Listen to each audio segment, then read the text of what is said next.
Israel पर Hamas के हमले ने सऊदी अरब और ईरान के बीच अविश्वास की नई दीवार खड़ी कर दी। सऊदी अरब ने ईरान से कहा कि ईरान की सेना से सहयोग तो बढ़ाना चाहता है, लेकिन इसके लिए बड़ी शर्त है।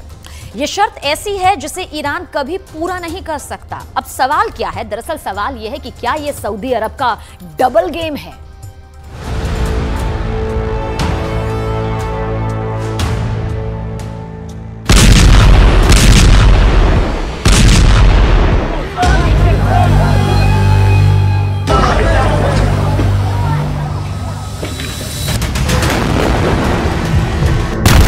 गाजा में गिरते गोलों के बीच सऊदी अरब ईरान के बीच डील की पेशकश हो रही है, लेकिन सऊदी अरब ने इस डील के होने से पहले ईरान के सामने रख दी है बड़ी शर्त जो ईरान के हथियार जमा करने के इरादे का पर्दाफाश है। शर्त अपने इरादे को अपने वर्चस्व में कमी करने को लेकर है।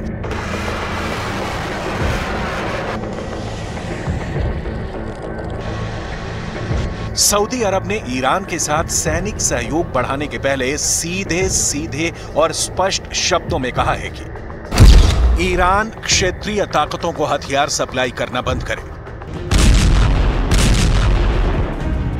सऊदी अरब ने अपनी 7 साल पुरानी दुश्मनी को पीछे रखकर इसी साल मार्च में ईरान से दोबारा दोस्ती का नया चैप्टर खोला है, लेकिन उसके पहले ही पेज पर अब सैनिक सहयोग बढ़ाने के लिए शर्त की दीवार खड़ी हो गई है।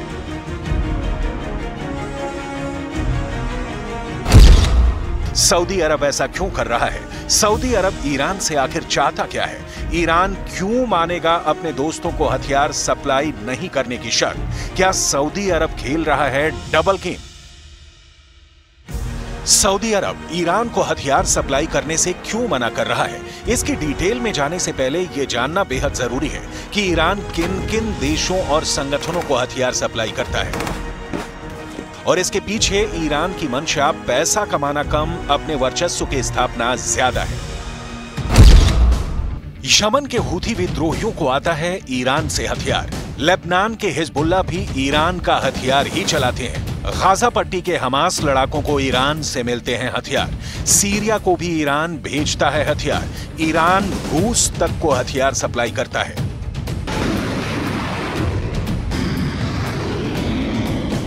रूस इस वक्त जिन कामिकाज़े ड्रोनों का धुआंधार इस्तेमाल यूक्रेन युद्ध में कर रहा है, वो ईरान से ही सप्लाई होते हैं।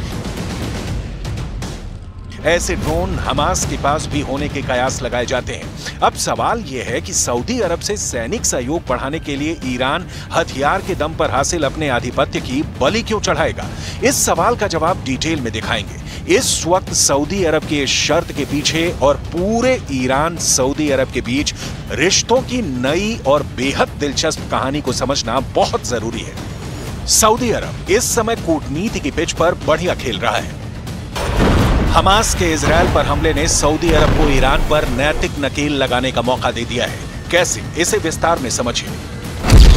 सऊदी अरब अमेरिका का खाड़ी में सबसे बड़ा सहयोगी है, लेकिन सऊदी अरब अब चाहता है कि सैनिक सहयोग में अमेरिका पर निर्भरता कम की जाए, तो इसके लिए सऊदी अब ईरान से हाथ मिला रहा है। अब देखिए, ईरान अमेरिका का दुश्मन नंबर 1 है। ईरान से दोस्ती भी सऊदी अरब की चीन ने करवाई। चीन भी अमेरिका की दुश्मनी वाली लिस्ट में टॉप पर है। अभी और देखिए, ईरान नाटो देशों की चेतावनी के बावजूद रूस को हथियार सप्लाई करता है। मतलब ये कि सऊदी अरब एक तरफ ईरान से दोस्ती गाढ़ी कर रूस और चीन के करीब देखना चाहता है, दूसरी ओर ईरान को अमेरिका की ओर से यह समझा रहा है कि वो हमास को हथियार सप्लाई करना बंद करे।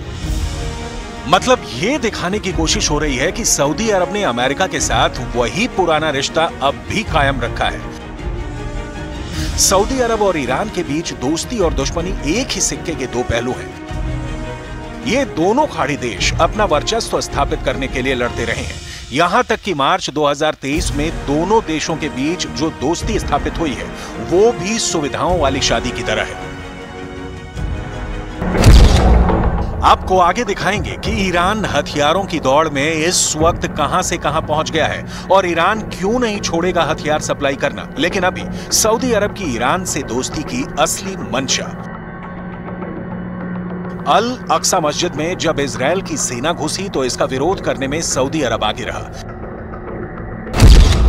लेकिन इस बीच सऊदी अरब इजरायल की दोस्ती का नया मंच सजाने की तैयारी करता रहा। यह डील अमेरिका की मध्यस्थता में होनी थी। ईरान से दोस्ती के बावजूद सऊदी अरब इजरायल से दोस्ती करने जा रहा था।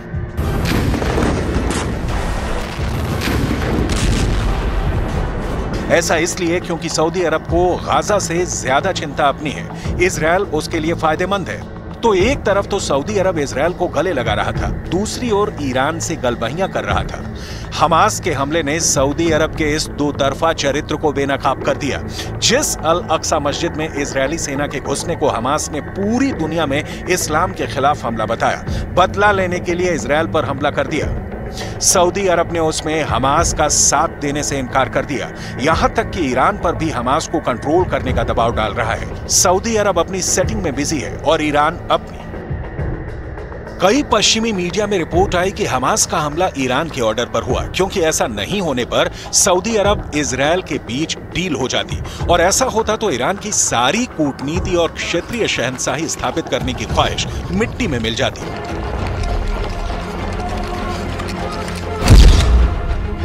यहां बिल्कुल संक्षेप में समझना जरूरी है कि सऊदी अरब ईरान के बीच की दोस्ती ईरान पर कैसे भारी पड़ती।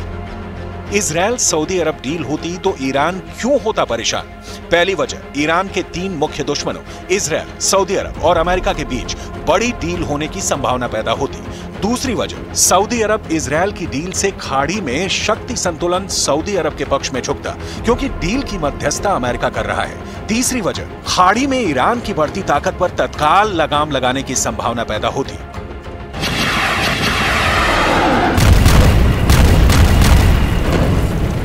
तो ईरान ने सऊदी अरब और इजरायल में डील होने से पहले हमास के हमले वाली चाल चल दी। लेकिन सवाल उठता है कि शाम अलग सुबह अलग राय जाहिर करने वाले सऊदी अरब और ईरान के बीच की दोस्ती क्या कभी पक्की भी होगी, जिसमें भरोसे की ईंट होगी? इतिहास इस मिलन के खिलाफ खड़ा है। बहुत कम शब्दों में समझिए, सऊदी अरब ईरान की दुश्मनी की 7 साल पुरानी खूनी कहानी कब, कैसे और क्यों लिखी गई। सऊदी अरब और ईरान के बीच पिछले कई दशकों से क्षेत्रीय प्रभुत्व के लिए संघर्ष जारी है, जो धार्मिक विभाजन के चलते गंभीर हुआ है। ये दोनों ही मुल्क इस्लाम की अलग अलग शाखाओं को मानते हैं। ईरान एक शिया बहुसंख्यक देश है, जबकि सऊदी अरब सुन्नी बहुल देश है। सुन्नी और शिया कानून, धर्मशास्त्र और संगठन जैसे मामलों में अपने अलग अलग नियमों का पालन करते हैं। इन दोनों समुदायों के नेता प्रभाव के लिए एक दूसरे के साथ संघर्षरत रहे हैं।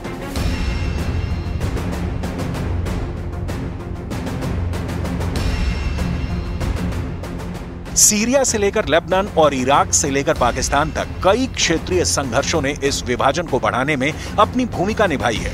कहीं कहीं इन संघर्षों ने पूरे समुदाय को ही तोड़ दिया। ईरान यमन के हूथी को इसलिए सपोर्ट करता है क्योंकि वो शिया है। लेबनान के हिजबुल्ला को भी इसलिए सपोर्ट करता है क्योंकि वो शिया है। इराक में भी सपोर्ट पहुंचाता है क्योंकि वहां भी शिया मुसलमानों की अच्छी तादाद है। लेकिन ये ध्यान रखने वाली बात है कि ईरान हमास को भी सपोर्ट करता है, जो सुन्नी है। लेकिन यहां मामला इजरायल के खिलाफ है, तो ईरान तो हर उसके साथ है जो इजरायल को अपना दुश्मन बनाते हैं।